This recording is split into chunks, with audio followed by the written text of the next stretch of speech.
So, good morning mga kabags. For today's video ay tutorial muna tayo mga kabags. So, meron tayo ditong ng flash ng CR, kaso kinalawang na siya. Ayaw matanggal. Ayan, sumusunod-sunod lang siya. So, ang gagawin niyo mga kabags para matanggal nyo, lalong-lalo kung wala kayong pangontra, initin nyo to alambre o screw. Butasan nyo dito mga kabags. Yan, binutasan ko na siya. Saka natin tatanggalin to kasi stuck up to mga kabags. Kusog ko dito. Yan, para may pangontra kaya.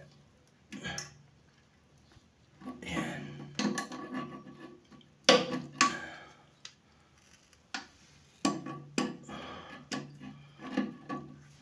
Hirap tanggalin kasi kinalawang na.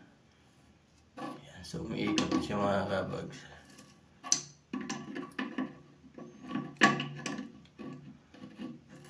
Yan, so umiikot na. So na siya tanggalin. Mahirap kasi tanggalin kasi walang pangontra. Hindi pangontra sa aswang ha, pangontra sa ubay scrape na gano'n. Yan. So ito pala ang mga kabags.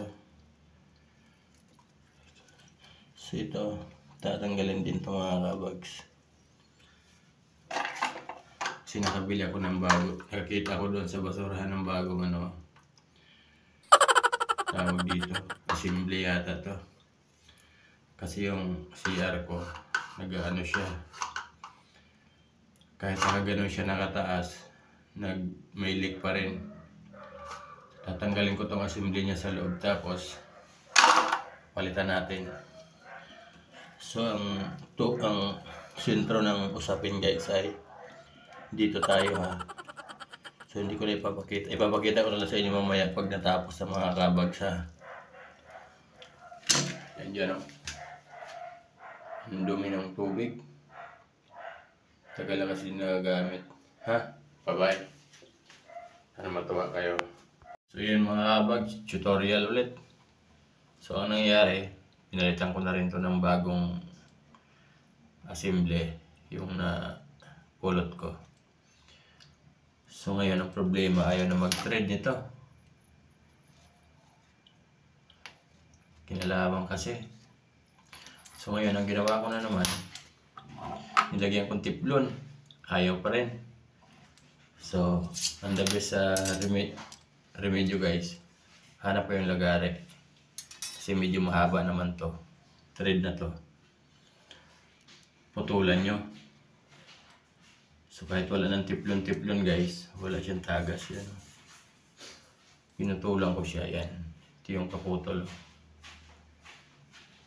So pagkatapos nyo putulan guys, kasi baka hindi nyo mapantay ng gusto, kagaya nito. Para lumapat sa gasket, lihain nyo nito. Kung may liha kayo, liha ang gamitin nyo. Pero mas maganda ganito kasi pantay siya, ihagod nyo lang ganun. So yun guys, tapos higpitan mo ng gusto.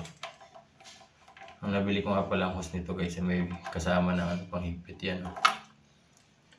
So wala na siyang tagas mga kabags. Buksan natin. So naka-pull na yan guys. So kanina kahit may tiplon, close thread kasi may tagas pa rin. So ngayon yan, huwag na siya. So pasintabi guys mga kumakain ha.